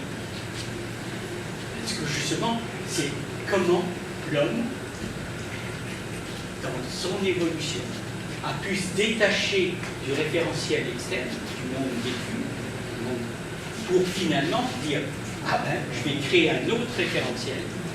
Hein, et puis ma temporalité va s'adapter dans ce référentiel. » C'est prodigieux, ça. Et ça, c'est l'espèce humaine. Vous ne le rencontrez pas chez les animaux. Évidemment. Donc, l'origine du langage, comment ça s'est fait, je n'en sais rien. Mais c'est ça qu'il faut rechercher, et pas le nombre de mots. Alors, donc il y a plusieurs référentiels externes, on l'a vu, c'est le temps du calendrier, c'est le temps des annales, le temps physique, le référentiel énonciatif, le référentiel non actualisé des histoires, des discours rapportés. Là aussi, on découvre, je suis capable, l'homme humain, l'être humain, est capable de reprendre les discours d'un autre. Et de là vient le commérage. Tu sais ce que m'a dit. Ne répète pas. Vous allez etc. Hein? Comment? Oui, non. Hein? Mais c'est aussi l'être humain le fait. Donc c'est. Les abeilles ne font pas ça. Pas de commérage. Comment? Les abeilles. Ah, pas de commérage. Elles ne sont capables. Seul l'homme est capable de rapporter. Absolument. Ni les grands sages qu'on a observés, etc. Les commentaires, enfin, on va voir des situations possibles, des situations médiatiques, des vérités générales. On va voir quelques exemples. Bon, avançons. Regardez ce petit marqueur ce jour-là, opposé à aujourd'hui, hier. Aujourd'hui, hier, je suis dans mon référentiel énonciatif. Hier, avant-hier, il y a 8 ans, il y a 10 ans, il y a 1000 ans, je serai dans ce référentiel. Et puis éventuellement ici, c'est plus compliqué, dans 2 jours, dans 3 jours, dans 100 000 ans, etc. Ce jour-là, c'est pas un déitique comme aujourd'hui, hier. C'est finalement une indication, ce que je vais te raconter, ça se situe dans un autre référentiel narratif. C'est pas du tout maintenant. Donc, tu ne peux pas le projeter ici. Sauf quand c'est dans un anaphorie où il se passait telle chose, et ce jour-là, etc. Mais je ne suis pas dans mon référentiel énonciatif. Alors, ce jour-là, il faisait chaud, j'ai un état, là mon état. À l'intérieur, j'ai un processus, Jean marchait, qui est inaccompli. Lorsque un orage éclata, là vous l'avez dit. Donc j'ai un processus qui est inaccompli au moment où j'ai un événement, et tout ceci se situe dans un état, il faisait chaud, et qui lui-même se situe dans un cadre de discours ce jour-là. Bon, laissons le présent historique, ça c'est la même chose, et évidemment, on peut prendre des textes classiques, essayer d'organiser les choses pour bien voir comment ça fonctionne. Je vais prendre deux textes classiques en français, Flaubert, et puis l'autre de Zola. Alors, il y a des indications. Le 15 septembre 1840, ça veut dire, attendez, ce que je vais vous raconter, ce n'est pas du tout dans notre référentiel commun. Ça se situe dans un temps calendaire, un temps de calendrier. Et regardez comment c'est fait, c'est bien fait, c'est début. Vers 6 heures du matin, la ville de Montreux, près de partir, fumait à gros tourbillons. La ville de Montreux, c'est un bateau de train. Fumait, c'est un imparfait. Devant le quai Saint-Bernard, les gens arrivaient. Des barils de cartes de corbeilles de lin gênaient. C'est une succession d'imparfaits. Ces imparfaits ouvrent des cadres de discours. On vous dit, voilà, il y avait ça, il y avait ça, il y avait ça. Donc des processus, fumaient, arrivaient, gênaient. Tout ça, ces processus sont en train de s'accomplir. De se développer. Enfin, je vais dire parti. Passé simple. Passé simple, il indique ici un événement. Et ce que je vous disais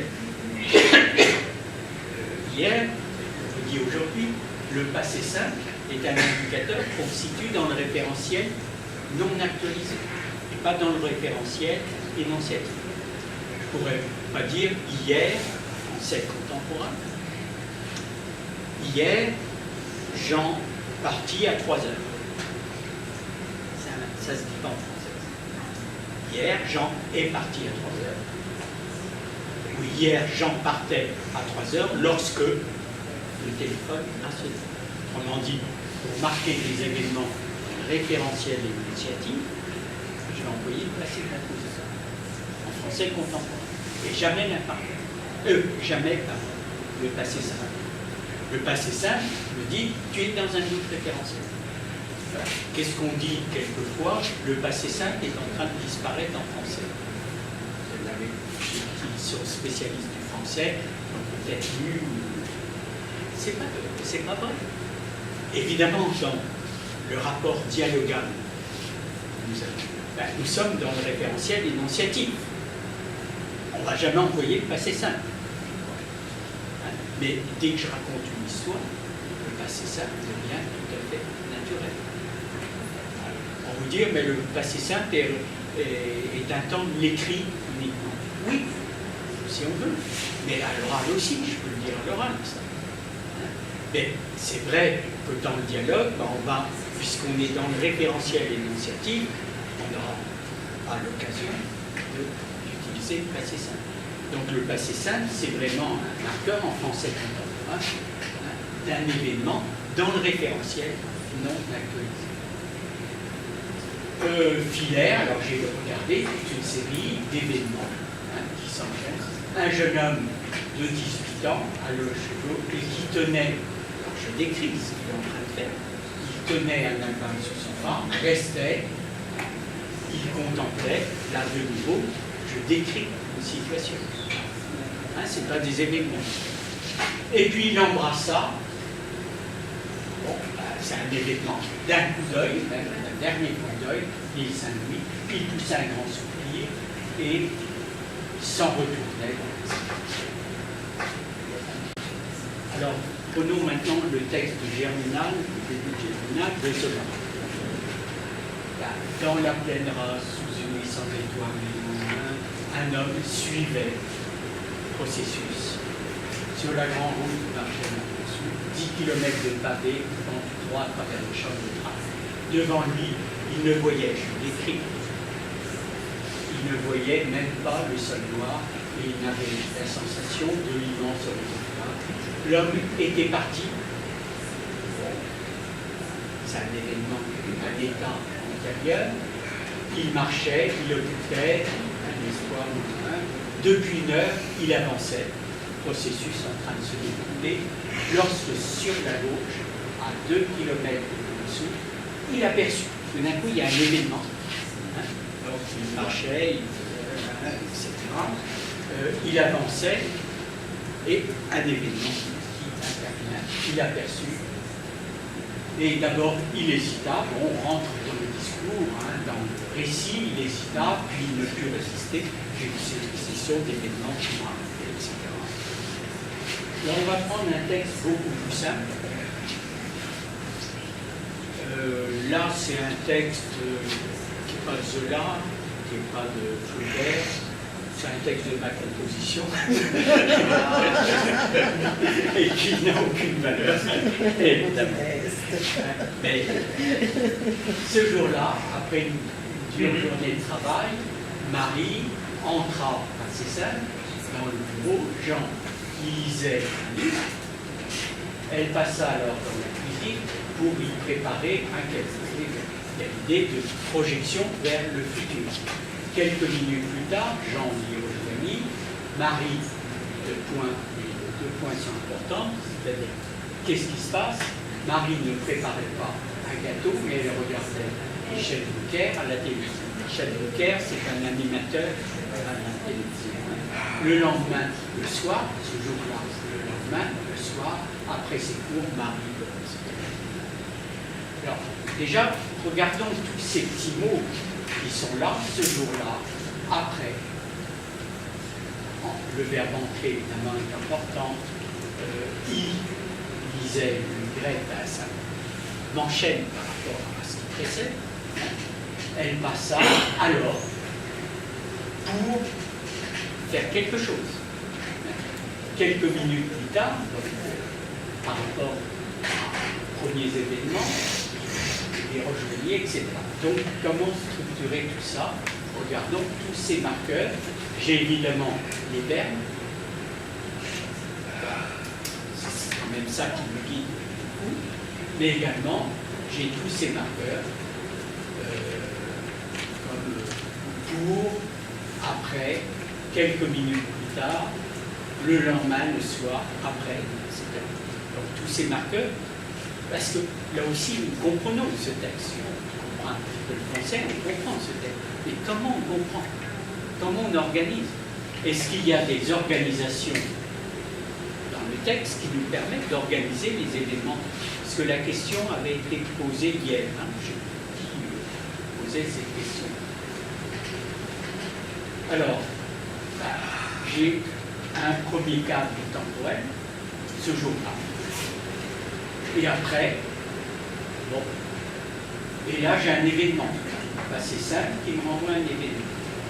Là j'ai un processus, Jean qui lisait un livre. Et le Y me dit, ben, il y a une relation avec le lieu. Donc, ça y est, j'ai compris. Elle passa dans la cuisine, un événement, pour faire quelque chose. Donc, du coup, je change de référentiel, parce que est-ce qu'elle va le faire, est-ce qu'elle ne va pas le faire? Mais j'indique une intention pour préparer un texte. Quelques minutes plus tard, après une dure journée de travail, Jean l'y rejoignit, le Y aussi me dit, bah, c'est dans la cuisine. Tout ça, c'est des anaphories, l'y rejoignit, et 2 points bah, pour dire qu'est-ce qu'il constate. Qu'est-ce qu'il constate?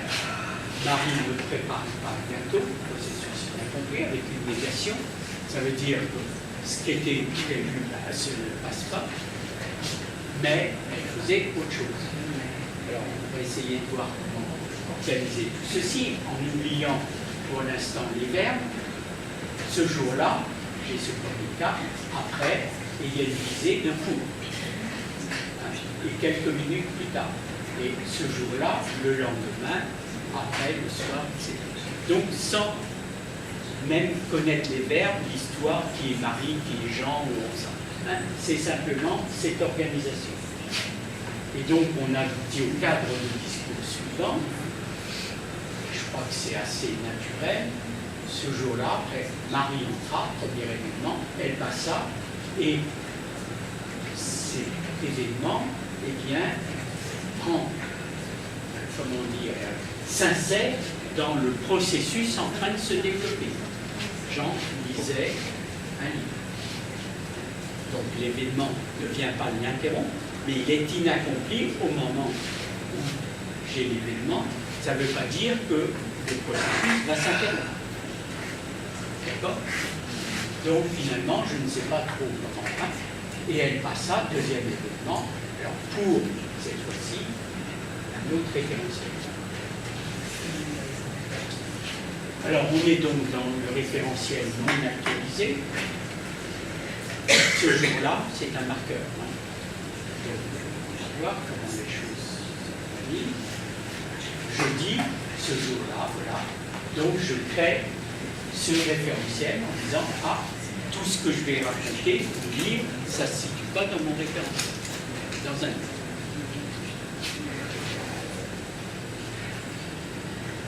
Justement, je ne sais pas si les grands singes sont capables de raconter des histoires comme ça. Je ne crois pas. Il faudrait travailler avec des gens, mais ils cherchent tout à fait autre chose. Hein, le nombre de mots du grand singe. Ça c'est intéressant. Alors, ce jour-là, bon, ben, je continue. Il ne faut pas lancer la question. Le lendemain, bon. Et puis, j'ai ma structuration qui est là. J'ai mon processus inaccompli qui peut se prolonger. Je ne sais pas quand est-ce qu'il va s'interrompre. J'en dis rien. Il doit s'interrompre ici, il doit s'interrompre là. Je n'en sais rien. Il s'interrompt. Marie entra, elle passa, et ici, autre référentiel, c'est le référentiel de l'intention pour y préparer. Mais je ne sais pas s'il va s'actualiser dans mon histoire. Je vise une situation, c'est pas pour ça qu'elle aura lieu. Pour y préparer, bon, voilà, etc. Et finalement, bon, j'ai toute cette organisation qui se place là, ici. Vous avez exactement. Elle passa pour y préparer, mais je ne sais pas si ça va se réaliser. Elle regardait, Jean y rejoignit. À ce moment-là, je sais que préparer le texte n'a pas été réalisé. Et donc j'ai cette organisation voulez, le détail, vous avez compris. Ce qui est important, c'est qu'il y a visé un événement et éventuellement un état contradictoire. Bon. Alors on va prendre jusqu'à quelle heure 11h30. Il reste 10 minutes alors, hein, c'est ça. Je vais prendre un ou deux exemples, puis après on va s'arrêter.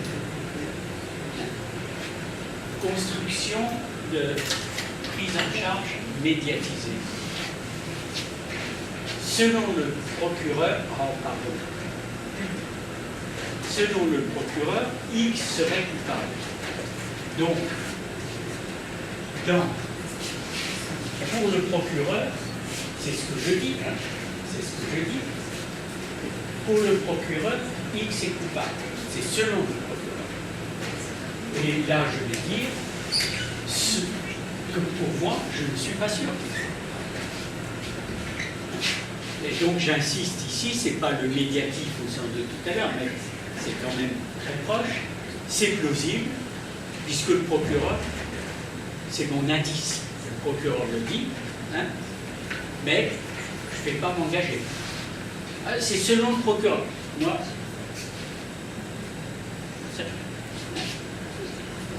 mais en disant ça, quand même, je ne suis pas neutre non plus. Parce que je ne suis pas obligé de rapporter ce que pense le procureur. Donc, en même temps, je suis en train d'influencer mon auditoire, de dire, selon le procureur, il serait coupable. Bien sûr, je ne m'engage pas, mais je vous le dis quand même. Hein, je vous le dis quand même. Parce que si on veut être gentil, on ne dit rien. Hein, mais le fait de répéter selon le procureur, ce que font les journaux, hein, les campagnes, les journaux, c'est selon, à la fin, tout le monde. Mais oui, il est coupable, ah oui. Et aucun journal ne l'a affirmé. Mais il se répète, il répète. C'est comme ça qu'on organise une campagne de presse. Voilà le raisonnement abductif qui est là. Dans ce référentiel, que tout le monde connaît, quand il pleut, il en résulte que la route est mouillée. Bon, il pleut, la route est mouillée. Je constate que la route est mouillée. Je le constate. Et donc, la route est mouillée est un état résultatif d'un événement. Mais je n'ai pas vu cet événement. Je ne l'ai pas. Mais il devient plausible qu'il y ait eu cet événement antérieur qui m'explique l'état résultatif de il a plu qui est concomitant avec la route est mouillée. Donc, je remonte à l'événement et je dis, il est plausible que cet événement est lieu. C'est là le raisonnement inductif. J'ai une hypothèse dans un référentiel. Si j'ai H, 5C, un constat, je constate C, l'indice, donc je remonte à H. Le savoir partagé, c'est s'il pleut, la route est mouillée. Ça, c'est un savoir que je mets dans un référentiel universel. Et maintenant, je l'adapte, je constate que la route est mouillée, concomitant, l'état résultant de l'événement, il a plu.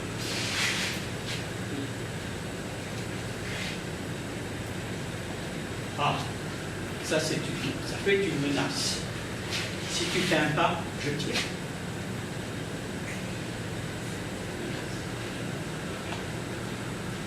On est ici dans un référentiel des possibles. Et ce qui est possible, c'est pas actuel. C'est possible. C'est-à-dire, mais par contre, ce que j'affirme, c'est tu fais un pas, alors ça déclenche, je tire. Et justement, je constate dans mon référentiel, pour l'instant, c'est la négation de ça, donc je ne tire pas. Donc il y a la menace. Attention, si jamais ceci, tu fais un pas, s'actualise, aussitôt le deuxième s'actualise.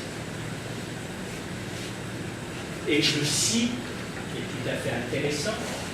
Le si est un marqueur d'un autre référentiel, d'un référentiel des possibles. Et si dans ce référentiel des possibles, j'indique une relation entre deux choses, si l'un s'actualise, l'autre s'actualise. Donc, c'est une menace actuelle. Ça ne veut pas dire qu'elle a lieu. Alors, on va voir maintenant, s'il a de l'argent, il te le donnera. Ben, c'est la même chose. Si j'ai de l'argent, vous avez besoin d'argent? Oui, oui, vous aussi. Vous aussi. Donc, si j'ai de l'argent, je vais regarder, je vous le donne. Hein. Si j'ai de l'argent, je vous le donne. Je suis gentil, je suis quand même. Si j'ai de l'argent, non, j'ai pas d'argent. Autrement dit, voilà, il a de l'argent, il te donne, c'est un engagement. Dans ce référentiel, il est possible. Et puis on regarde si ça s'actualise. Et là, ce n'est pas actualisé, donc c'est un point d'interrogation. Bah, ce qui suit ne va pas se produire. S'il avait de l'argent, il te le donnerait. Cette fois-ci, regardez, on emploie un imparfait. Qu'est-ce que marque l'imparfait? Toujours dans le référentiel possible, c'est toujours il a de l'argent, il le donne. D'accord. Mais j'emploie l'imparfait pour dire attention, ça ne peut pas être concomitant, puisqu'il y a une différence. Si ça ne peut pas être concomitant, ça peut avoir lieu éventuellement dans le passé. Ou encore, en indiquant par l'imparfait, on voudrait le démontrer ici, l'imparfait va toujours marquer une non-concomitance. Le présent va marquer une forme de concomitance, l'imparfait une forme de non-concomitance.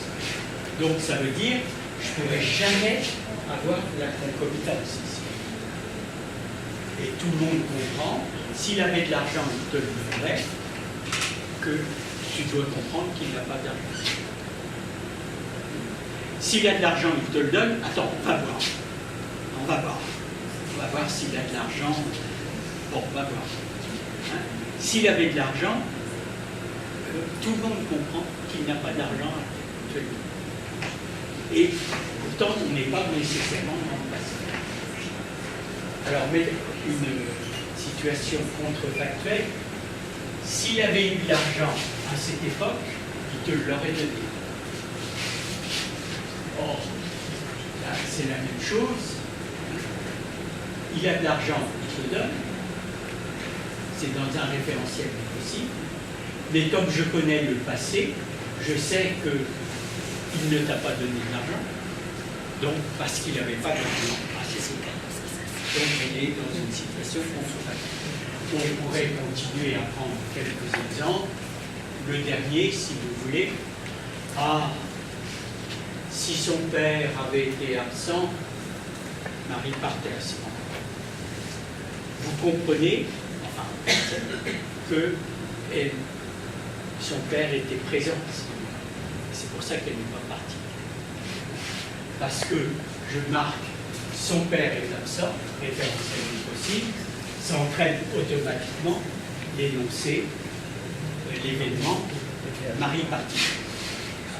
Or, comme je suis dans mon référentiel énonciatif, j'ai une connaissance de mon passé. Une connaissance de mon passé, je sais que Marie n'est pas partie. Pourquoi Marie n'est pas partie? Parce que son père était présent. Et ça, je le reconstruis à partir de cette connaissance, et de cette connaissance de l'événement, Marie n'est pas partie, et donc son père était présent. Donc tout le monde comprend que si son père avait été absent, Marie partait. Or, comme tu le sais, Marie n'est pas partie, car, voilà l'explication, à cette époque-là, tu dois bien te rendre compte que son père était présent. Tu ne le savais pas, mais je te le dis, puisque Marie n'est pas partie. Voilà, bon, on pourrait continuer quelques exemples comme ça. Et la personne là, on va s'arrêter ici. Parce qu'on peut continuer comme ça. Et je vous remercie.